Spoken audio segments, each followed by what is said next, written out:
Kota Jakarta genap berusia 493 tahun atau 332 tahun lebih muda dari kota Banda Aceh atau 805 tahun. Masya Allah. Ibu kota negara Indonesia itu didirikan oleh seorang putra Aceh bernama Fatahillah. Wow, Masya Allah.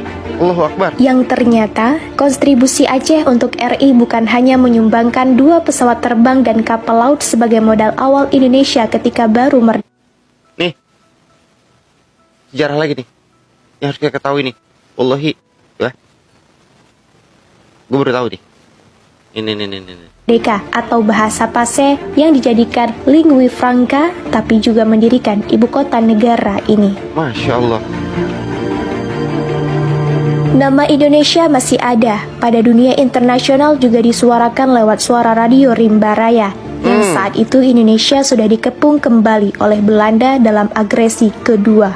Belum lagi putra Aceh, Markam menyumbang 27 kg emas di atas puncak Monas, yang kini jadi kebanggaan kota Jakarta. Masya Allah, luar biasa. Bahkan Aceh juga menyumbang hasil gas alamnya selama puluhan tahun untuk pusat yang dikembalikan ke Aceh hanya 0%, meskipun sudah ada undang-undang bagi hasil 70 untuk Aceh, 30 untuk pusat. Undang-undangnya sih tinggal undang-undang ya. 70% untuk Aceh, 30% untuk pusat. Tapi pada faktanya dan pada nyatanya bagi hasil 70 untuk Aceh, nih, 30 untuk nih. Alamnya selama puluhan tahun untuk pusat yang dikembalikan ke Aceh hanya 0%, meskipun sudah ada undang-undang bagi hasil 70 untuk Aceh, 30 besar untuk pusat. Dalam referensi lain, kota Jakarta didirikan pertama sekali oleh Ahmad Fatahillah, putra Aceh asal kerajaan Pasai, Aceh Utara, yang hijrah ke Tanah Jawa pada awal abad ke-15 Masehi. Masya Allah. Kedatangannya ke Jawa ketika itu disambut oleh Sultan Demak, Pangeran Trenggono. Atas dukungan Sultan Demak, Ahmad Fatahillah berhasil merebut Sunda, Kelapa, dan Banten dari kerajaan Pejajaran yang bersekongkol dengan Portugis. Masya Allah. Iya sih memang. Pas mendengar cerita juga gitu dulu. Ya, kerajaan Pajajaran itu kerajaan nih. Ini rajanya. Mana sih? Nih, nah ini di belakang gue nih pokoknya nih. Prabu, ya. Ya pernah begitulah gitu kan. Tapi iya nggak terlalu panjang gitu ya. Makanya ini ada sedikit konflik juga gitu kan dulu. Antara kerajaan Pajajaran, ya, kerajaan kebanggaannya orang-orang Sunda gitu. Masya Allah. Udah, nanti kita bahas, nanti tenang aja, tenang. Penyerangan Fatahillah ke Pajajaran memperoleh 2 kemenangan sekaligus. Selain berhasil merebut Sunda Kelapa dari kerajaan Pajajaran, juga berhasil mengusir Portugis dari Sunda Kelapa, daerah taklukannya.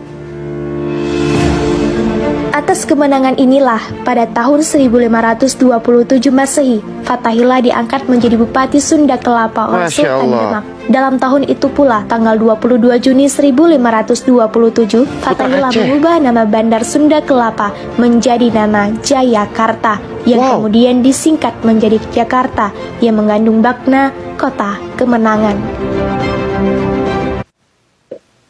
Ketika Fatahillah diangkat menjadi pimpinan, itu namanya Jayakarta, dan disingkat menjadi Jakarta, yang artinya pimpin kemenangan. Apa tadi? Ana lupa. Jakarta, yang mengandung makna kota kemenangan. Kota kemenangan. Masya Allah. Tapi sayangnya dan sangat memprihatinkan, dengan menggunakan nalar sejarah kritis, apa yang dipamerkan pada Museum Fatahillah ini seperti ada banyak periode sejarah yang dipenggal dan ditenggelamkan.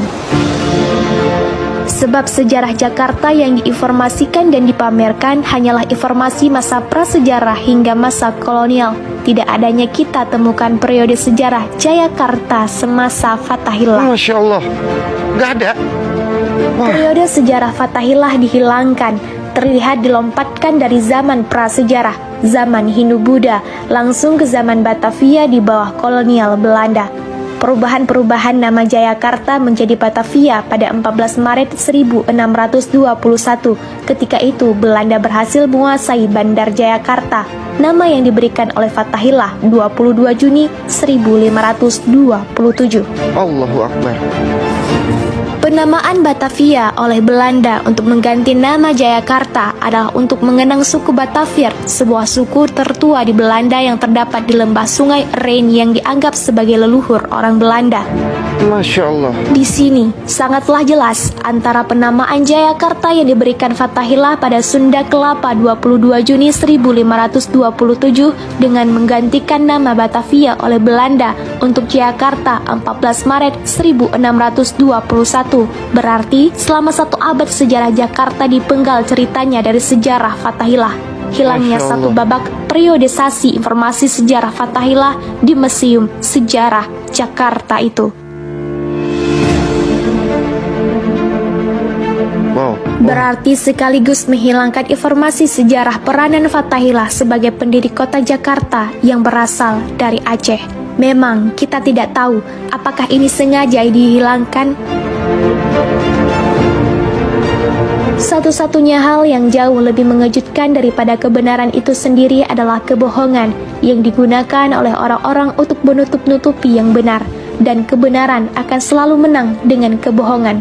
Saya Al-Munadia, sampai jumpa di episode kedua. Masya Allah. Sampai jumpa.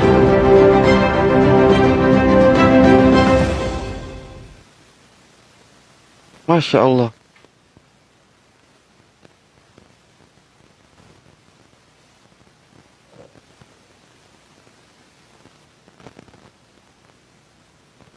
Gak bisa ngomong gue. Bener.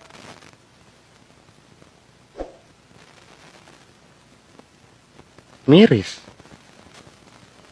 Sedih. Kecewa.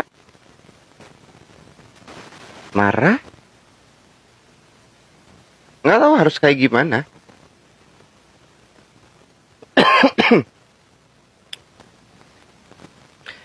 Allahu Akbar.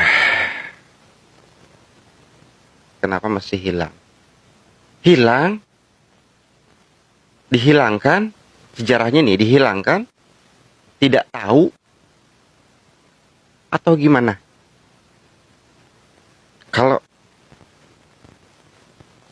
Kalau untuk mendengar cerita tentang putra Aceh, Fathahillah ini pernah menyerang, kalau kita tarik ke belakang ya, menyerang kerajaan Pajajaran.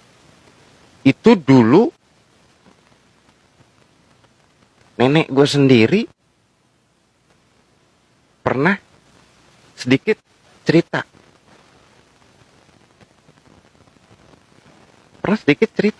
Memang benar adanya. Dan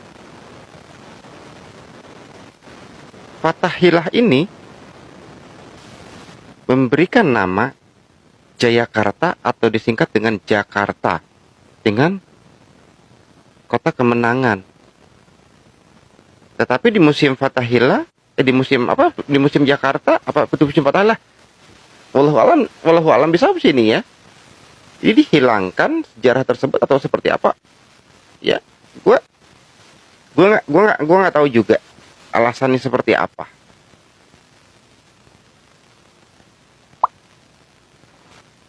Tapi memang lambat laun sejarah yang hilang atau sejarah yang dihilangkan dengan sengaja itu lambat laun akan muncul, akan naik.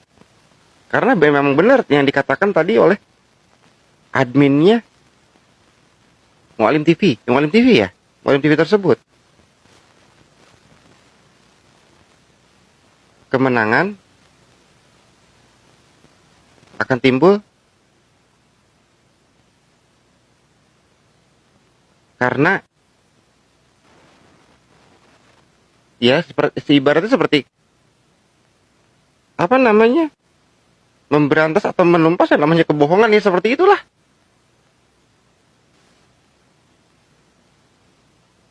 Mungkin kalau zaman dahulu itu